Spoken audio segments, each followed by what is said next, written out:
السلام عليكم، اهلا وسهلا بحضراتكم في فيديو جديد. فيديو هنتعرف فيه مع بعض على ضيف رامي جلال اليوم في الحلقة السادسة من برنامج رامي جاب من الاخر رمضان 2024. هنتعرف على ضيوف حلقة اليوم والقنوات الناقلة وموعد العرض. ولكن قبل ما نبدأ وزي ما احنا متعودين ما ننساش نصلي على النبي عليه افضل الصلاة والسلام، ويلا بينا ندخل في التفاصيل.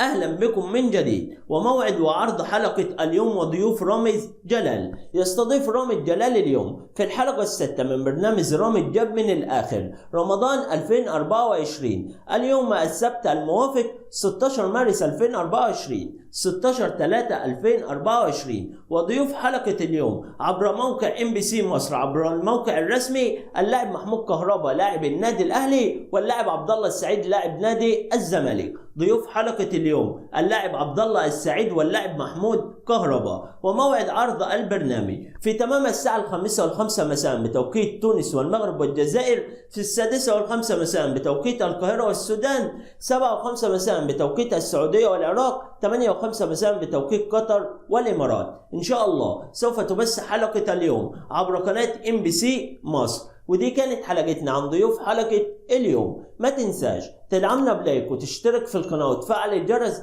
عشان يوصلك إشعار بكل جديد. ودي كانت حلقتنا وانتظرونا في فيديو جديد.